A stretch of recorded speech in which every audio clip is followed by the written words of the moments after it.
Have you ever wondered how many indentured servants came to the colonies in the early colonial period? Well, in order to get a Headright grant, one had to pay the passage of people who agreed to be servants in the colony.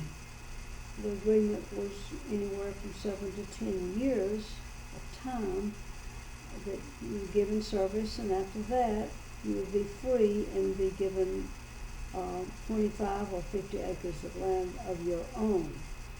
So when you look in the immigration books and you see those thousands and thousands of names, usually you'll find one name that indicates that was the person who brought over the list which follows. So planners of colonial Virginia, when they analyzed the patents of those colonies for 2 or 3 decades, they determined that between 30 and 40% of the people who came into the Virginia colony before 1635 were indentured servants. The later figure comes back quite differently. It came from William G. Stannard, and he analyzed the patent rolls from 1623 to 1637, and he said that 75% of those persons who came into the colonies were indentured servants. So that puts a different picture on the situation, doesn't it? If you had thought that only the rich people built those great plantations in Virginia, such as Berkeley 100 or the Shirley Plantation, think again. They had to pay for these people and support them on the trip over and during their tenure as indentured servants. In exchange, they got their plantation built and their crops planted. So that's the way that worked. So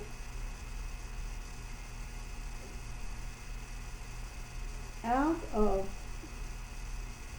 2,675 names on the rolls, 336 were entered as free men at their own cost.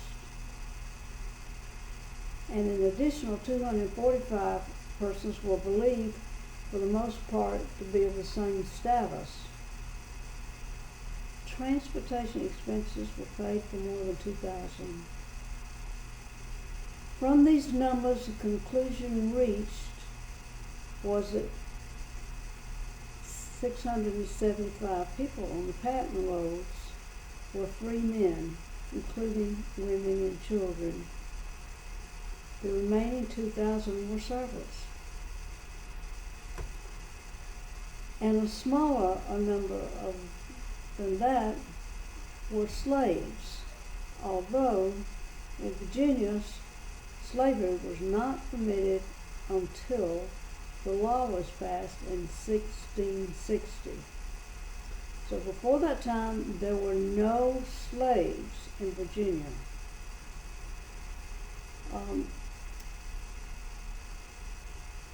To prove that the person was worthy of receiving the Headright grant, he had to appear before the county clerk and the governor and the council, stating under oath that he had imported a certain number of persons into the colony. The clerk then issued a certificate which was validated in the office of the secretary, and it was authorized as a Headright grant.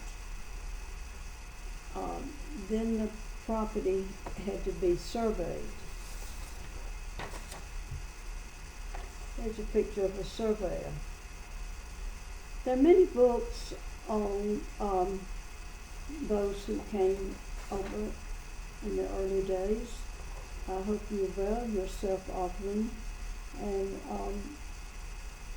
you will be surprised at how much information is there for you to learn.